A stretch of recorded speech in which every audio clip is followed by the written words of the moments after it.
Good afternoon, ladies and gentlemen. We're going live in just a moment. Just bear with me. I got, of course, share links and all of that. It won't be long.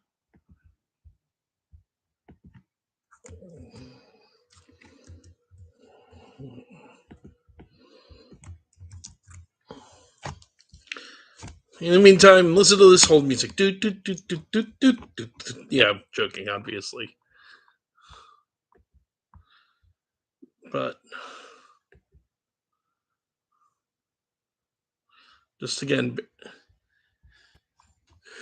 bear with me while I do the things. Hey, Latresa, welcome to the show as always. Good to see you.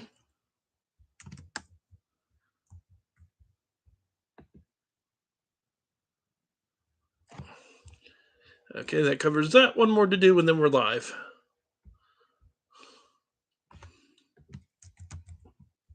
There we go.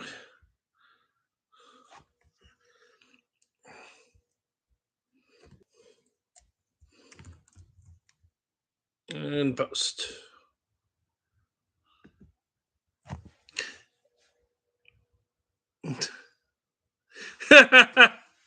Thanks, Amisha. I probably won't. Um, Good afternoon, ladies and gentlemen. Welcome to this afternoon's technically episode of the Paranormal Encyclopedia. As always, I'm your host, Kevin Mears, demonologist, paranormal investigator, and the Paranormal Encyclopedia. So I've been watching a bunch of different YouTube videos lately. Particularly, I've been watching some Telltale Atheist, who's a pretty good channel. He's gotten a little more overtly anti-theist for my taste, but I still think he's a pretty good show. Um, but I've noticed some common mistakes people make regarding the idea of demons, devils, Satan, hell, and things like that. And I thought, this makes a pretty good topic. And I thought I'd go over some of the most common misconceptions. Um, as always, those of you who are in the chat, or if anybody jumps in later, I do keep an eye on the chat during the show. If you have questions, you have comments, feel free to share them. I will try to get back to them. But actually, one of the first misconceptions I wanted to get to, because I think this is a very common one, and it's one even I had in my younger days. Well, um, is this idea that people ask of, if Satan is in charge of hell and Satan wants people to rebel against God, why does Satan punish the souls in hell? Um, it's a pretty good question in my opinion, but it's one with a pair of answers that I think are actually pretty reasonable. So one of the answers is the question of Satan's nature. Satan is inherently a sadistic being. He derives pleasure from the pain of others. Souls in hell are something he can pick on, something that he can torment. Think about a prison in the real world. People in prisons. Oh, hello, Ansar, from India, apparently. Welcome to the show. But so in a real world prison, everybody's, except for the guards, obviously, and staff and things like that, but all the prisoners are in prison together. Yet they still pick on each other. They still brutalize each other. They still rape each other. Sometimes they even kill each other. Um, it's kind of the same idea. Is demons and Satan in particular enjoy torturing humans. Hell is a captive audience. There's another side to this as well, which is the larger misconception this is tied into, which is Satan does not actually rule hell. He does in the sense that again, if you think of hell as a prison, which is accurate, he's the head of the biggest gang, the fallen angels. So he has a lot of sway and a lot of power from that. But hell is not his domain. Hell is not his realm. He is as much a prisoner in hell and as much someone being tormented in hell as anyone else. In fact, if you read your Bible, it tells you. One moment. In Matthew 25:41, that when Jesus casts the people on his left into hell, he says to them, and then the king will say to those on his left, "Get away from me, you are under God's curse. Go into the everlasting fire prepared for the devil and his angels." Hell was created for demons. Hell was created for Satan. It was not created to hold humans. And sorry, you're absolutely right. The ultimate ruler of hell is God. So again, hell is a prison for Satan. Hell is a place of torment for Satan. Arguably, even more than it is for the people that are there. Because the biggest, which I guess goes well into another misconception of hell, which is that hell is fire and burning chains and ice and things of that nature. Certainly, the Bible describes hell. Describes a lake of fire. The lake of fire comes in at the end. After the final judgment, hell gets thrown into the lake of fire. It's still true that Jesus described in the parable of the rich man and the beggar. Jesus describes hell as a place of heat and great burning. So I'm certainly not saying that hell isn't a place of fiery torment, although I'm not saying that it is either. But that's not the central concept of what hell is. Hell is a state of separation from God.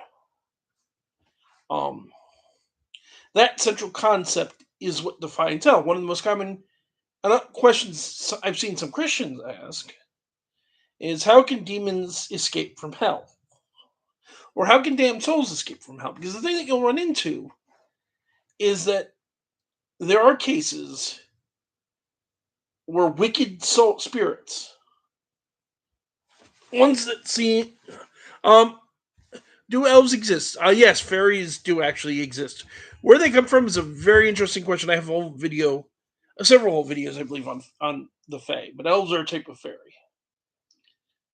But what you run into here,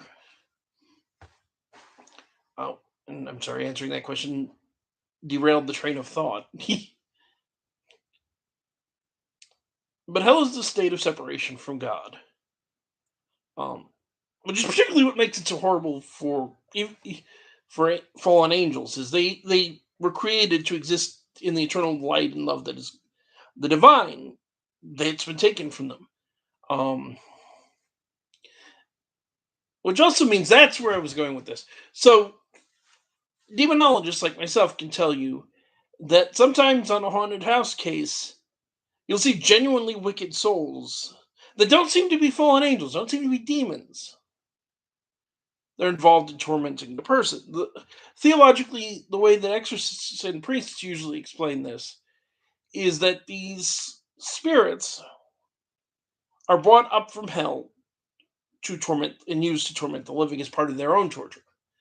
Which all begs the question again of, how do these fallen angels and these souls escape from heaven? And the answer, oddly enough, is that they don't. There's a line in Christopher Marlowe's play, tragical comedy of Dr. Faust, that tells where Mephistopheles is essentially asked this question and answers, "Wherever we are, there hell is, and wherever we go, hell comes with us." Hell is a place. There's somewhere that fallen angels go. There's somewhere that the wicked go.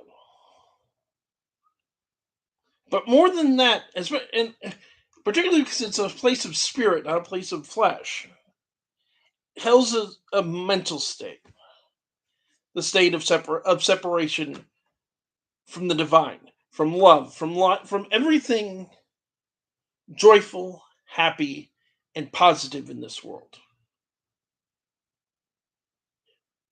Wherever the fallen go, they are still cut off from that. They are still in hell, even when here on earth. That's how they can escape hell and still, and essentially, they don't escape hell. They're still in hell. See, what were some of the other ones I ran into?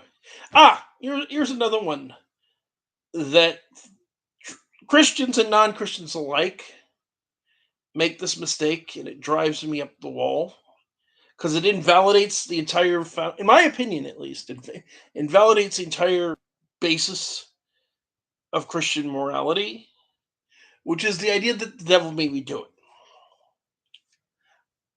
With exception, because there is the nature of demonic possession where spirit actually has control of your body. But for the most part, the devil doesn't make people do things. The idea that the devil makes people do things is absurd when you think about it. Because if the idea is that we're all, at least as I see it, a fundamental part of Christian theology and Christian morality is the idea that we are accountable for our own actions. If the devil made you do it, you're not responsible for it. Yes, Teresa Hall says, I hate that excuse, Jim Baker. I'm looking at you. Theologically in Christianity, there are three sources for for evil in this world. Usually, specifically, the sort of evil that people do. There is the flesh, which is basically ourselves. There is the world itself, and then yes, there is Satan and his demons. A lot of the evil people do is because people will choose to do evil. They don't need the devil telling them what to do. They do not need to be held down and made to do it. They do things for a variety of personal reasons. Say true sadists, and I don't mean this in the BDSM. I'm not laying judgment on people that are into the BDSM kinky sex thing. But when I say true sadists, I mean in the clinical sense of people who get pleasure from inflicting pain. Yes, that's my point. Answer is that God gave us free will. And I'll get to the test because you're right there as well. But some people genuinely derive gratification from inflicting serious pain or even death on other people. Greed, gluttony, sloth. One of the biggest causes of a lot of evil in the world, in my opinion, sloth. Let me explain what I mean. I don't mean that you sit on your couch and you don't do anything. I mean in a global sense. Think right now in the United States, we have a surplus of food. We could feed every man, woman, and child in the US and have food left over. But people are starving in the United States. People are starving all over the world that could be saved with this food. But because of a combination of greed and sloth, we don't do it. People, and it's not entirely unfair. People want to get paid. They don't want to give away all their food. All the food. Farmers don't want to give all the food away that they've worked all year harvesting for nothing. But but not just in the U.S., all over the world, a lot of the places where people are starving, not always, but often, the problem isn't a lack of supply. The problem is the people in power hoard the food. They keep for themselves even more than they need. It's that refusal to act. It's a refusal to do something to help people. That I mean. But these are not born from Satan. These are our own nature. There's also the nature of the world and the fact that a lot of the times doing the wrong thing is just easier. From the little things like speeding to the much bigger things like embezzlement and fraud and ripping people off. Now let's get to the third point, which is where the devil and demons factor into this at all. And I've talked about this on the show before. There's this idea you see in cartoons, and my understanding is it actually comes from Islamic beliefs, but of the angel and demons sitting on your shoulder, whispering advice into your ear. That's how demons most often get involved in getting people to do bad things. They aren't possessing you, they're not controlling you, they're not making you do something, they're suggesting it. It's what theologians call the ordinary activity of demons. It's that voice in your head saying, you don't need to tip them. You can dine and dash. You can pull into the breakdown lane because traffic is bad. You can take the easy way, what seems to be the easy way, do the immoral thing because nobody's watching, nobody cares, or you really like it. That's where most of the time demons get involved. And if you want the biblical, again, as many of my listeners know, I'm not big on Bible thumping here, but it helps make the point I'm trying to make. Since we're talking about Christian theology, if you want the biblical basis for this point, read the book of Genesis, first couple of chapters. I have been very clear on my show in the past, and it's still true. I don't consider the biblical 7-day creation count literal, but it makes a good point here. When Satan, as most Christians believe the serpent to be, gets Eve to bite the apple or the fruit. Fun fact on common misconceptions: um, it wasn't nowhere in the Bible does it say it was an apple. It doesn't say give any kind of fruit. It just says fruit. Can people still hear me? I'm getting a connection issue. Um. Okay, answer. But if anything, the Bible, or at least folklore, implies that it was actually a pomegranate, which I also find fascinating because in the story of Hades and Persephone, the fruit that she eats or the and the seeds and all that is of course also a pomegranate. But it's not. There's nothing in the Bible that says it's an apple. It's a very modern idea. But when Satan gets Eve to eat the apple, he doesn't wrap his tail around her throat and hold it open and use his mouth to cram it down her throat. He doesn't jump into her body and possess her and make her eat it. He talks to her. He tells her, "You won't die. You'll become like God." He's afraid you'll become like God. That's why he doesn't want you to eat the apple.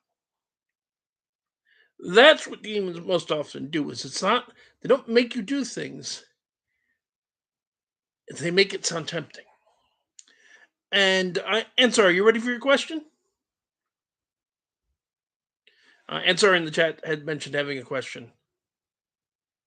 And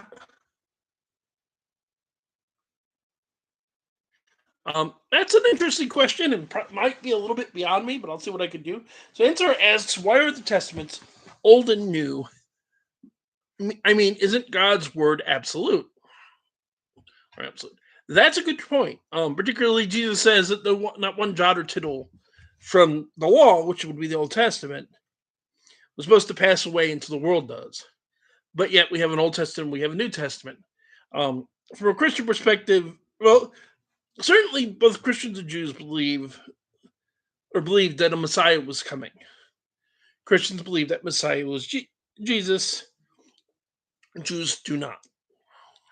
And there are actually biblical reasons for that, which is well outside of the scope of this episode, and frankly a little bit beyond my ability to comment on, since I'm by no means a theologian. But one way, I suppose, of looking at it is the New Testament represents new information that builds upon the old. Particularly the thing you run into, at least in Judaism, and I'm not a Jew's. I was raised Catholic. I'm not Catholic anymore, but I'm still Christian. But in Judaism, there's this idea of the Noahide laws and then the laws of Moses. The Noahide laws are 7 laws. If you're not of the Hebrew people, you're supposed to follow the 7 Noahide laws. I don't remember all of them. I'm not going to look it up off the top of my head. If you're interested, it's very easy to find online. But basically, it's about worshiping only one God, not committing murder, not committing what's called sexual immorality, and not doing these other things. Pretty much all of which Christians follow.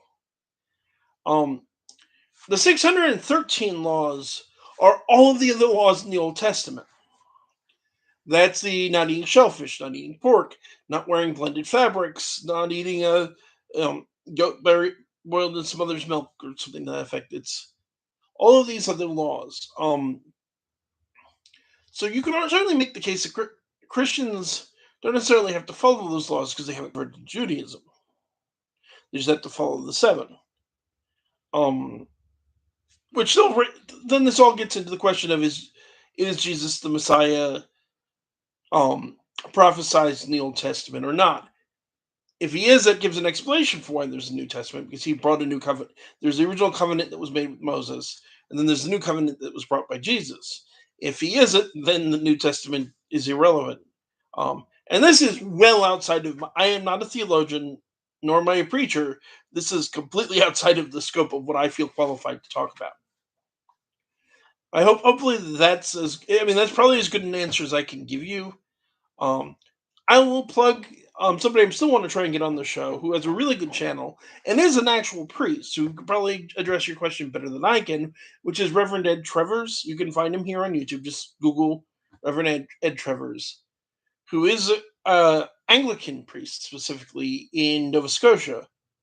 Um, if you guys, those of you who don't know him, and I believe some of my listeners do, he is a really and my name's Kevin Answer, not Jim. But he's a really good preacher. With how much of a mess the world is right now, I find a lot of comfort in what he has to say because he is a very kind, compassionate, loving kind of guy. Um, to give you an idea of the fact that he's decidedly not on the political right wing of the spectrum, he starts his broadcasts off by saying, my name is Reverend Ted Rivers. My pronouns are he, him, and his. And he goes and he does videos and he explains why he does that. And I very much approve. And for the record, my pronouns are he and him. Although you can call me just about anything you want. I'm not real picky.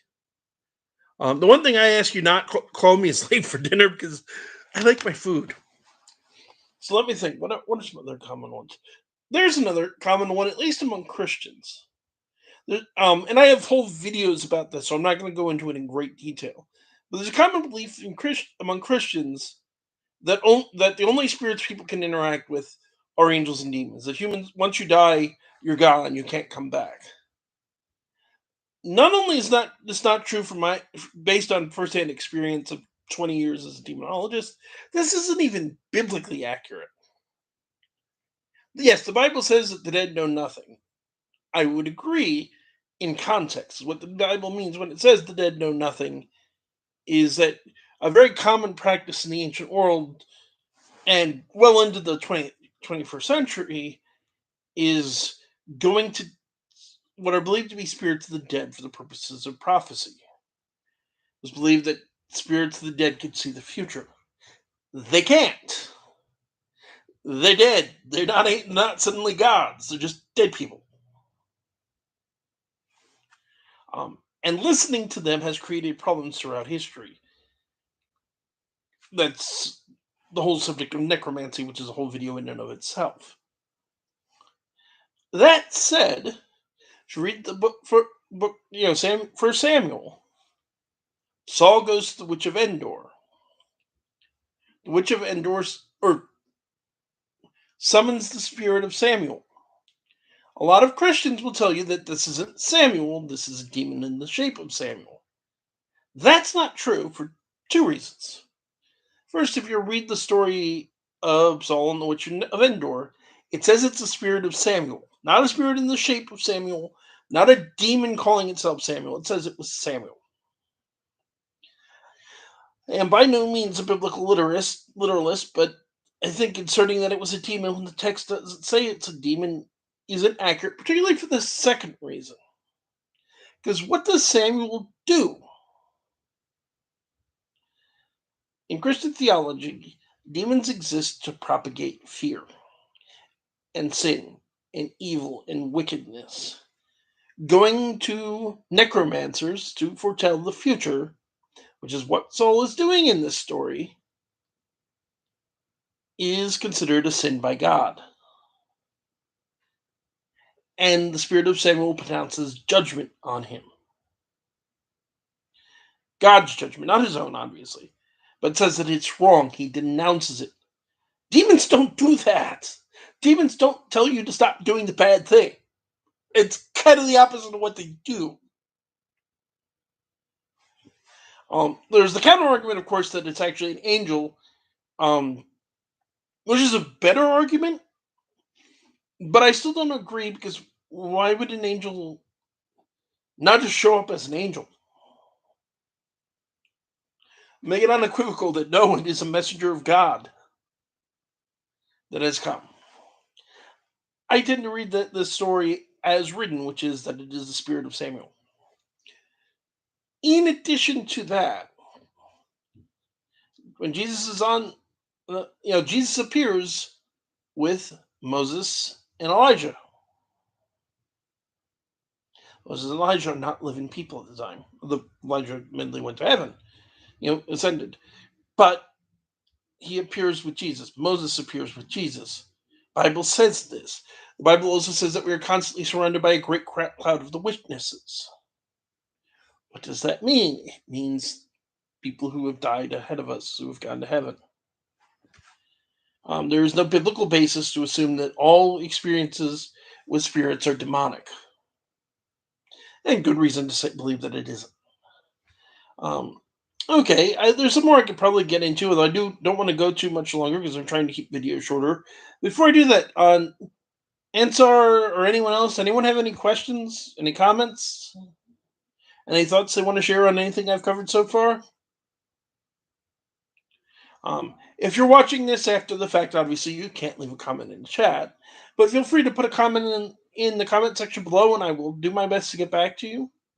Um, if I don't know the answer to something, which does happen, I am a flawed human being. I am not God by any stretch of the imagination. I will just say I don't know and try to point you to someone who might. Um, what are some other things? Um,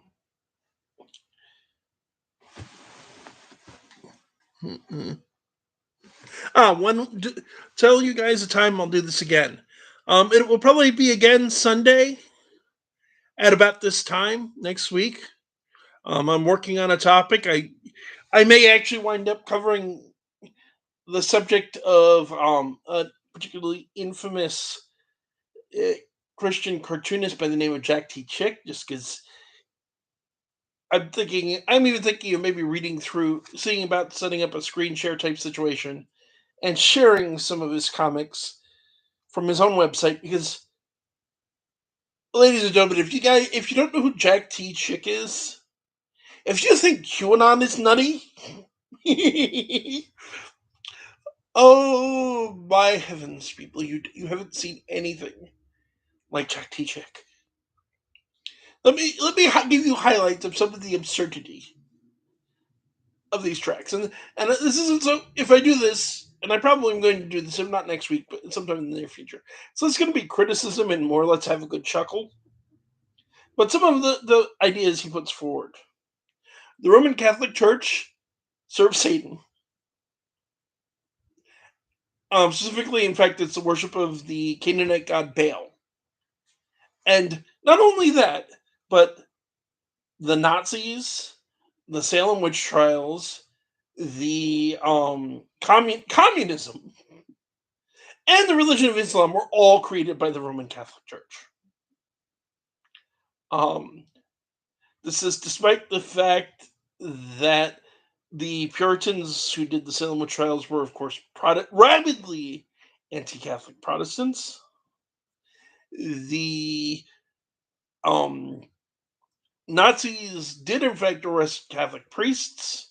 There's a very complicated relationship between the two, but it's certainly a myth that the Catholic Church was fully in bed with the Nazis. In fact, there's good evidence the person who wrote the book, Hitler's Pope, was a Russian agent.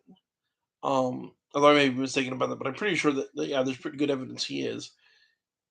But And a lot of the stories about the Catholic Church's colluding with the Nazis was, in fact, Russian propaganda during the Cold War. Um, but certainly the Catholic Church did not directly found the Nazi Party, which is what Chick believes. Nor did they found communism, which was notoriously not fond of Catholics. And no, there are certainly ties that have been argued about between communism, particularly communism in Soviet Russia, and the Eastern Orthodox faith, which, by the way, is far more prominent in Russia than Roman Catholicism. He doesn't mean Eastern Orthodox. He means the Roman Catholic Church, and he's very clear about that. Um, and of course, what was the other one? Islam has had a long, violent history with, and it goes both ways. And I'm not so don't misunderstand me and think I'm just condemning Islam on this. Islam and the Catholic Church have been at war with each other for over 1,000 years, starting when the Muslims invaded Europe around the 8th century, I want to say, and continuing well into I mean, in outright wherefore, I mean, the Ottoman Empire existed up until the First World War. Jake D. Answer says Jake D. Teach. This guy has actually copied name from anime, probably a troubled teenager. Um, no, Chick who died recently was a 93-year-old man when he died. He wasn't a teenager, and it's Jack Chick, like Teresa Hall spelled Chick. Um, a lot of people here in the United States may know him, particularly for my age. I'm 46, by the way. I am old. Um, but if you were a kid in the 80s and you ever got these tiny little, usually about that size comic books, they were certainly popular handout in addition to or in lieu of Halloween candy, because he has comics about how Halloween is, of course, a pagan holiday and based in human sacrifice. I'll give him credit for one thing there. Well, he's out so far out of left field. He isn't even in the same zip code as the stadium, little in the stadium anymore.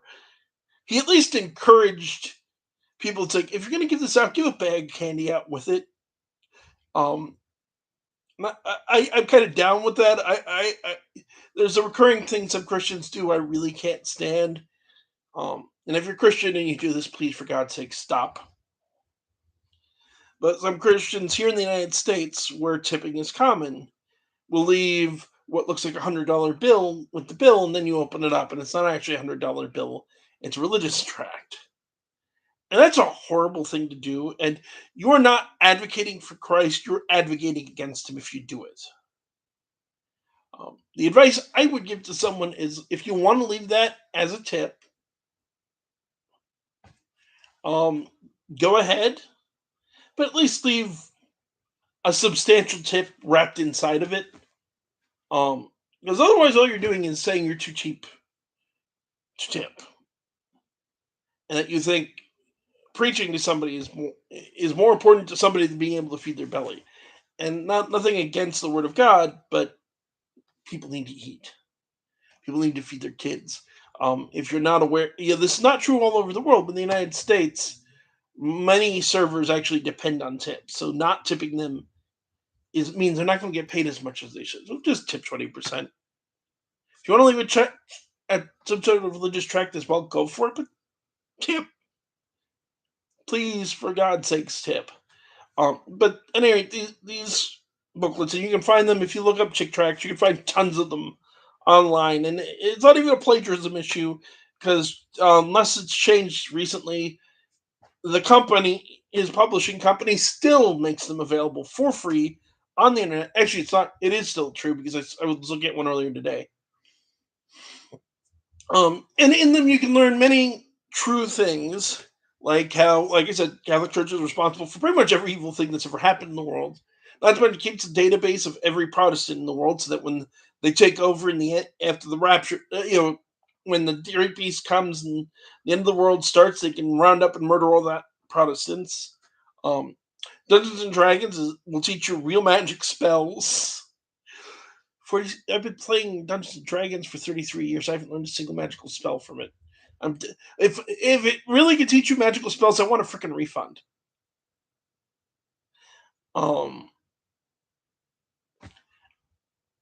Yes, absolutely. And sorry, enjoy your teenage years. Um, you're young, enjoy it. Actually, that's my advice to everybody is enjoy what time you have, whether you're 17 like Ansar, 46 like myself, or in your 80s.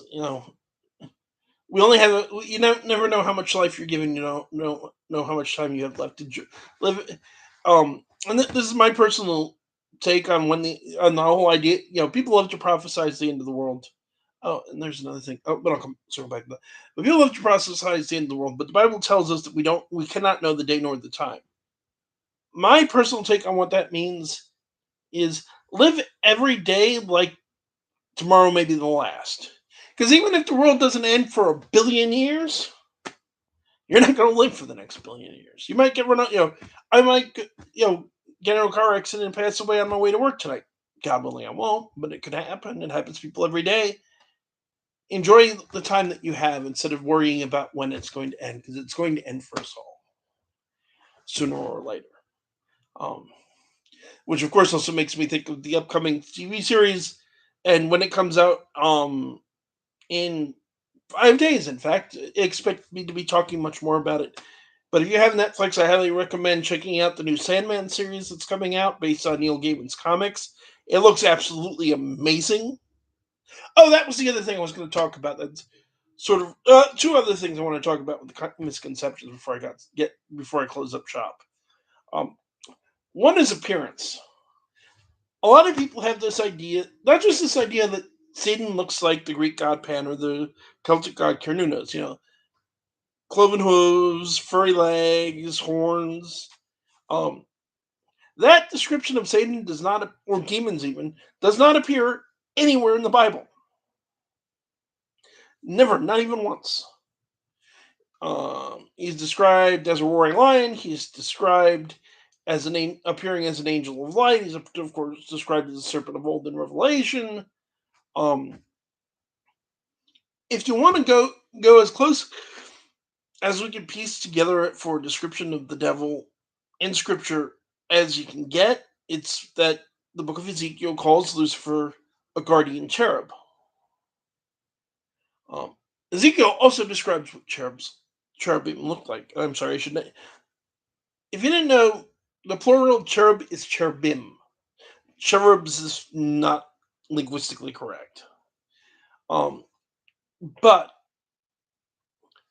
it describes cherubim as having four wings and four faces: eagle, an ox, a human, eagle, ox, human, and I forget the fourth one, and four wings. In some lore, the devil has as many as 12 wings in the book. In Dante's Inferno, he has three faces. Um, in most stories, um, and in most accounts, speaking as a demonologist, when people see the true appearance of demons, which is a bit of a misnomer because demons are spirits, and all spirits don't have a defined. They look like whatever they want. They have no defined appearance. But the closest they seem to have as a true form is reptilian, winged, and you can actually find it on many churches throughout Europe. They look like gargoyles. Like that's why gargoyles look the way that they do. The whole idea of a gargoyle was to put this fearsome demonic figure there to scare away other lesser evil spirits. That's what demons look like. They do not. The idea that they look like Pan is an bit of artistic license from the Middle Ages and the Renaissance. It's not mentioned anywhere in the Bible. It's not mentioned in historical accounts of the appearance of demons. It's not mentioned in modern accounts of the appearance of demons, nor for that matter are angels dudes with wings. The angel descriptions in scripture are crazy. I told you what cherubim look like, not the little winged babies. The winged babies, by the way, are actually called punim. They are not Cupid either. Cupid does not look like that. They are punum, which is an idea from Roman mythology, I believe. They're little innocent spirits of purity. Um, Cupid's appearance is cute like an adult human male and usually very ferocious because love can be monstrous and can be terrifying and scary. Okay. And Ensar said, "Why do we pray Jesus?" By the way, he himself said, "I am the Son of God, not the God himself." Can. Uh, that's a good question. Although again, we're going further into theology than I'm equipped to do, but I would point you to John. Let me double check and make sure I have the verse right.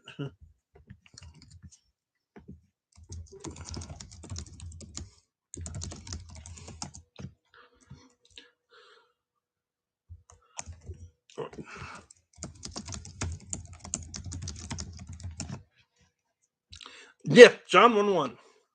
In the beginning was, and that the Word become flesh is Jesus. So Jesus, at least in the Bible, is in fact God. He is part of its distinct from which gets in the idea of the trilogy, the Trinity, which I am woefully unqualified to try to get into. But yeah, Jesus is seen as God. In the Bible said again, he says the Bible says the Word became flesh, and the flesh was Jesus, and the Word was God. Not as Jehovah's Witnesses mistranslated. The Word was a God. The Word was God. And it's a mistranslation to say with a God. Um, Again, for that, I would suggest checking with a priest or theologian, which I am not. I am a kind of practical dude with the demonology thing.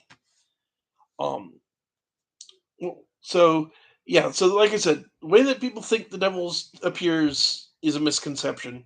And I think the last one I'm going to go, and then I'll open up for questions one more time since I currently have 6 live viewers. And well, thank you all for joining me.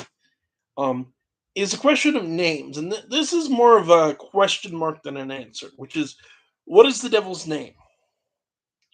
There are 3 answers that are commonly given to this, and there are complications with all of them. The 3 names most commonly given are Samael, Lucifer, or Satan. Samael means venom of God. It comes from the Book of Enoch, which is an apocryphal book of the Bible. It has never been accepted as part of Scripture by either the Christians or the Jews. That was very popular with both Christians and Jews around the time of Christ. Um, that's an excellent question, Ansar. And after I get it finished with this, I will come back to it. I promise. Um, because the short answer is yes, but the more I have to say on the subject. But at any rate, so the Book of Enoch calls him Samael. And it's worth noting the name means venom of God. So some ideas, particularly the TV show Lucifer, which I happen to like, but don't go to it for theology. It's fiction and fantasy. Um, Says that his name in heaven was Samael, given Samael. I haven't read Enoch, so I'm not certain, but the name certainly venom of God isn't suggestive of a holy angel.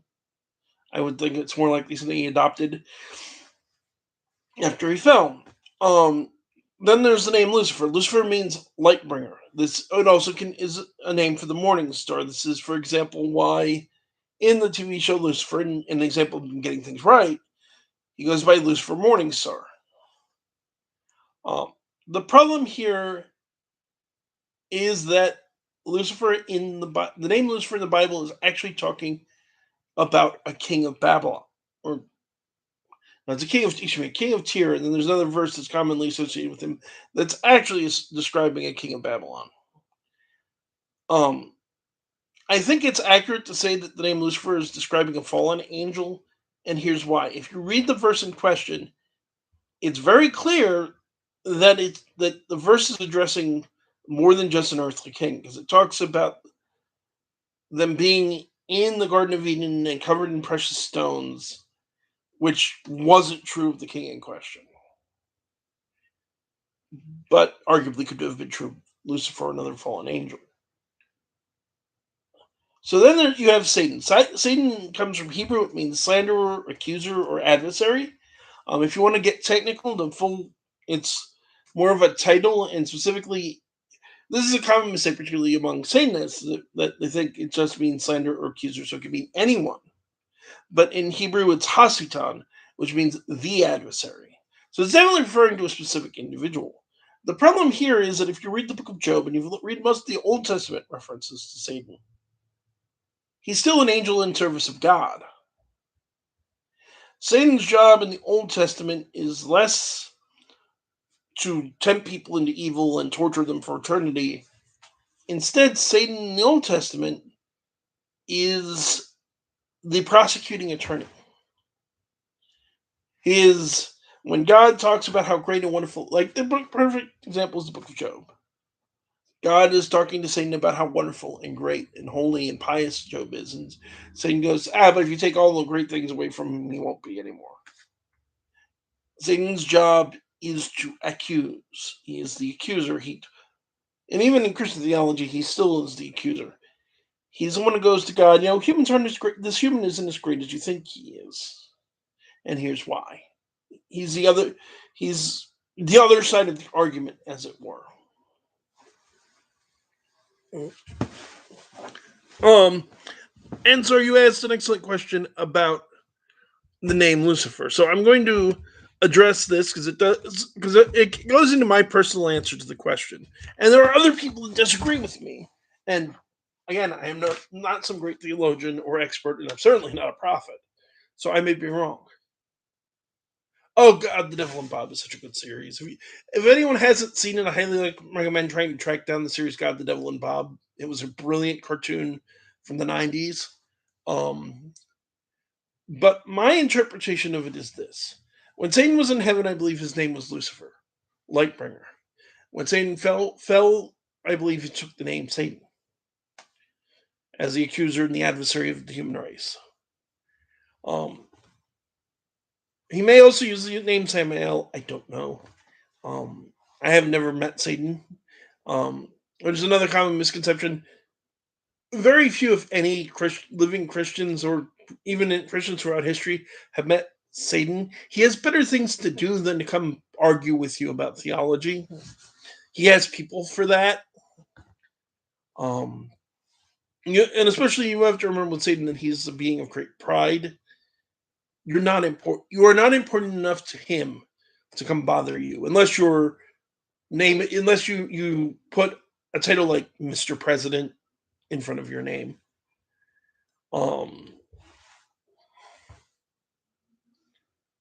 And that's not just. And again, there are at least 1/3 of the angels fell with Satan. So it's not like he's the only one down there stirring up trouble. Related to this question as well, of course, before I get to answers, is all of the other names given in the Bible.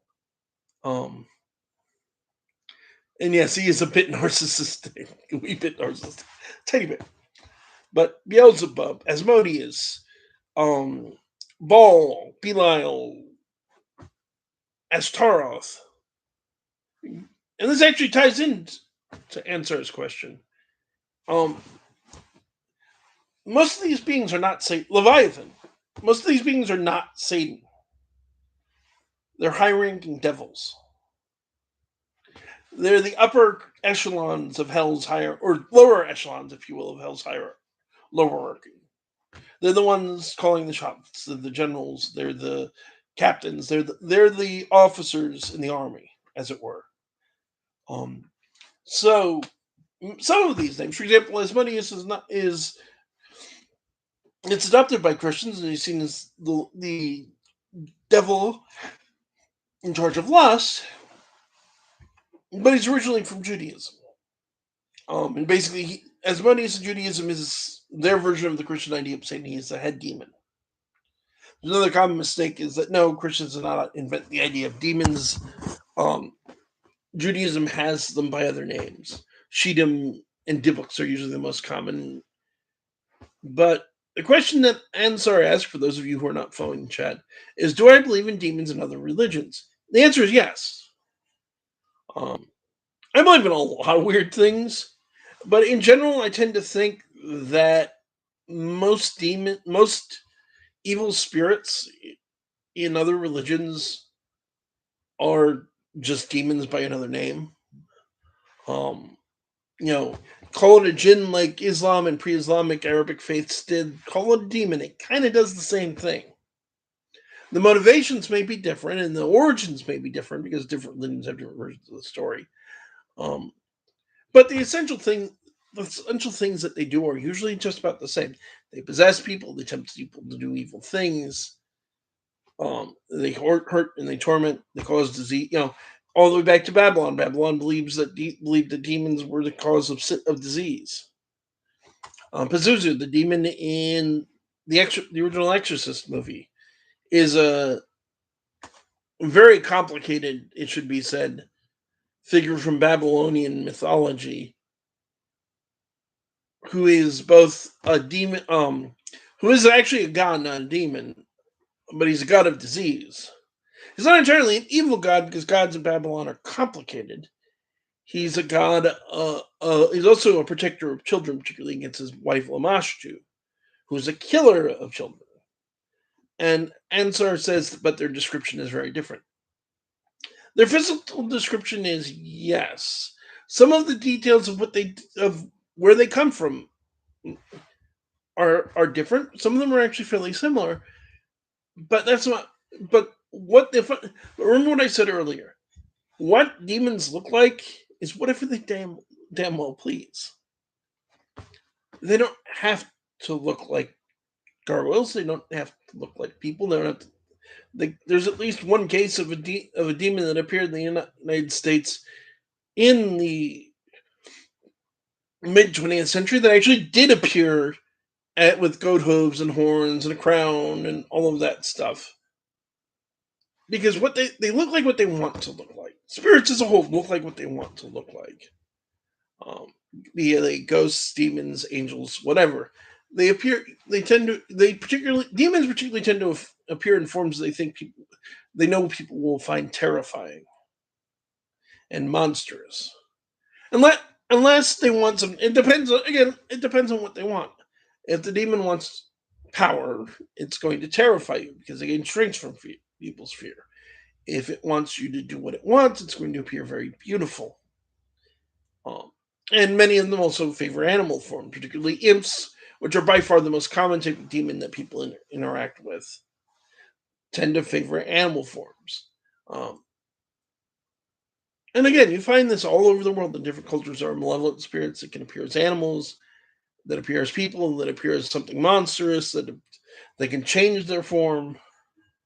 It's not a uniquely Christian idea. It's a very common mistake. Is this idea that demons are just something Christians came up with. That's not actually true.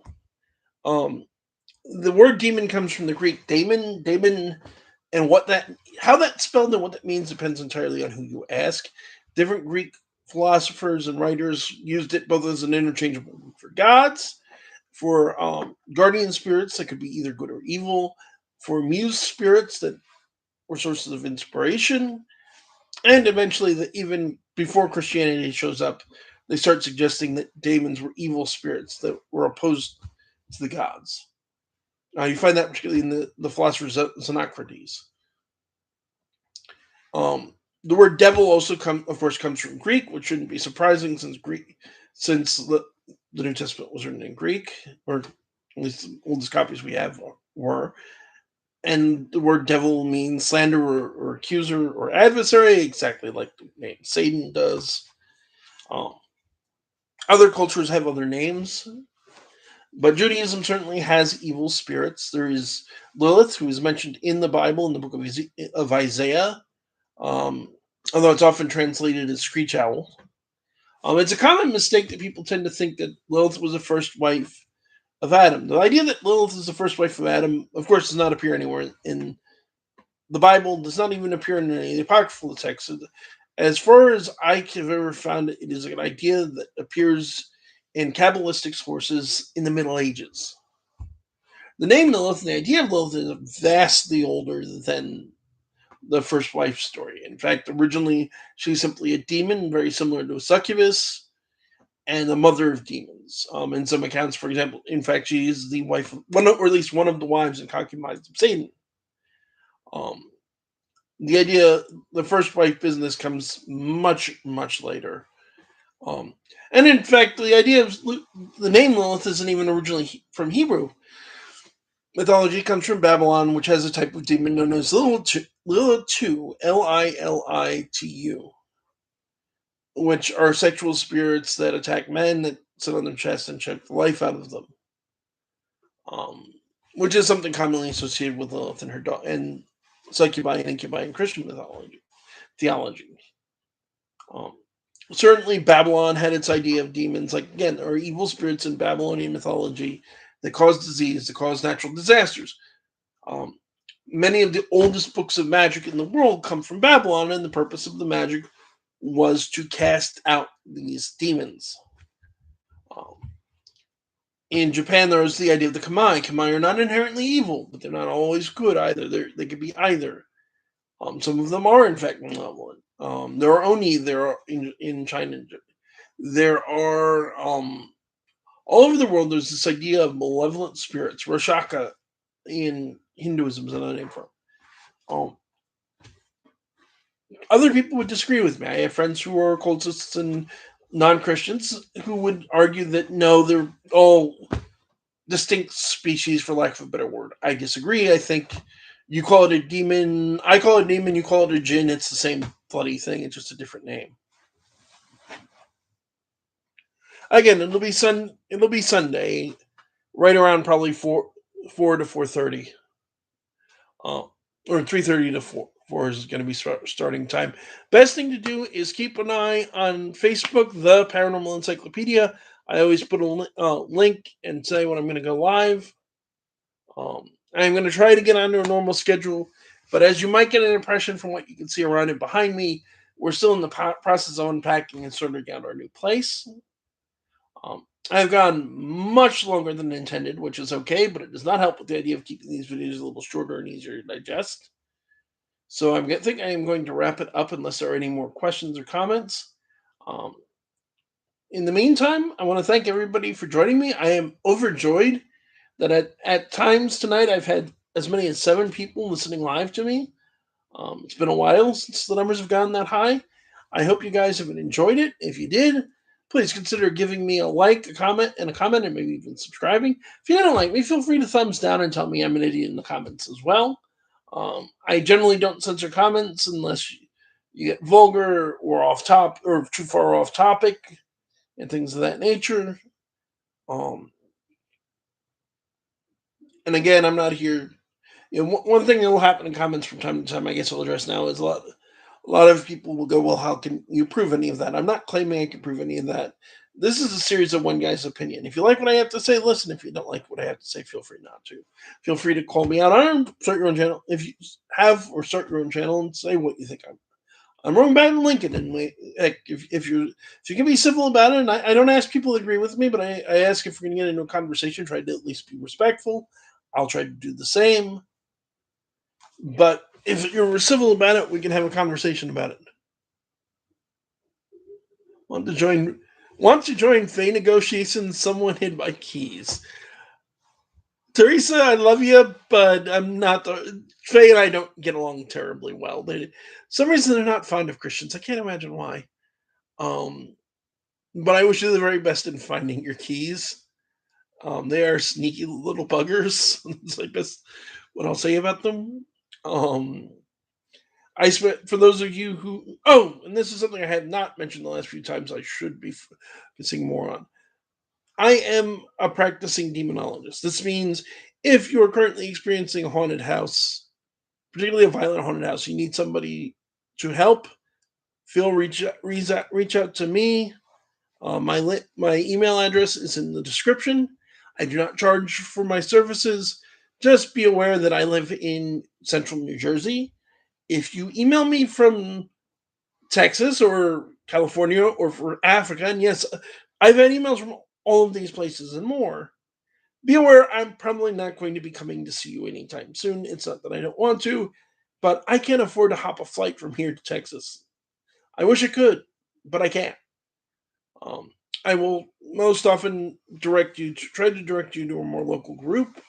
If you're absolutely set on having me do it, We can always talk about you paying. I mean, you won't pay me, but if you want me to fly somewhere, you're going to need to pay for the plane tickets and give me somewhere to sleep, even if it's just a couch.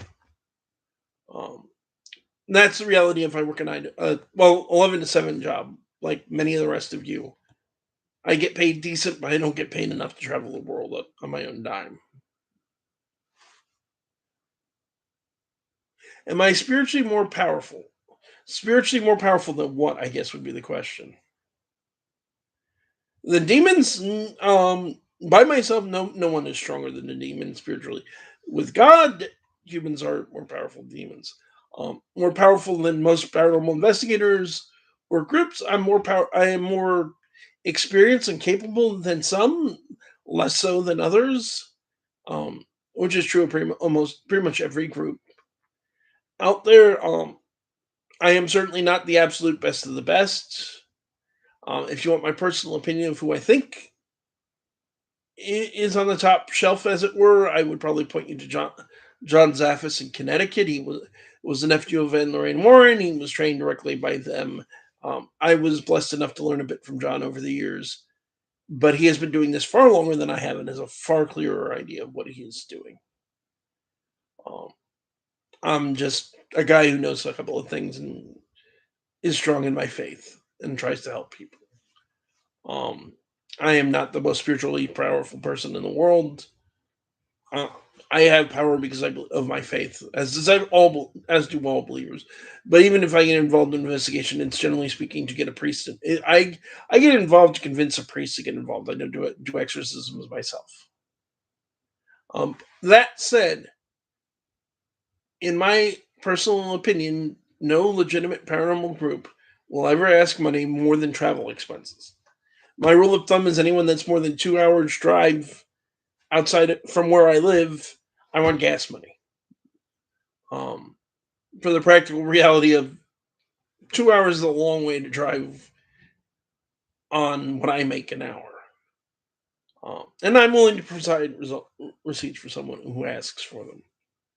Um, if you live really far out or don't have the money for gas, I will work with you and help you find a qualified group that lives closer to you. There are excellent groups throughout the United States and the world that are happy, able, and willing to help you. Don't think I am the only one or the best one. There are groups that are as good as me. There are groups that are better than me. There are groups that are worse than me. I will. Um, and sorry, you're very relatively new to the chat.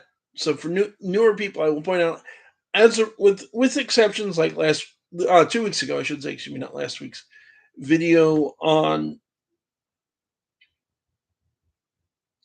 that pastor, whose name is currently I'm blanking on, Greg Locke, and calling him out. On the whole, I do not. I make a point of not calling out other groups, other religions, or religious leaders, um, because I don't want to engage in the kind of drama that leads to. And the fact is, there are many groups that I just don't know that much about. Um, so the rule of thumb is, if I haven't commented on a group, assume either I have no opinion or I think well of them. If I have commented in the group, it's probably because I commented on John Zaffis. I've worked with John. I have a great deal of respect for John. That's why I talk about him. I won't always talk about somebody because I think just because I talk about somebody doesn't mean I don't like them. But if I do talk about them, unless it's somebody like Greg Locke, it usually means that I do. But again, this has been a much longer sign off, let alone episode, than I intended. That's going to do it for tonight. Thank you all for listening. It has been a delight, as always, to have you join me. Um, that's going to do it for tonight, everyone. Thank you for all listening. This is Kevin Mears, demonologist and Paranormal Encyclopedia, saying good night and God bless. Good night, everyone.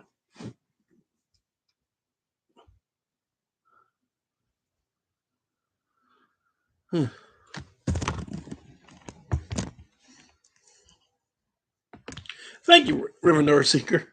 It's like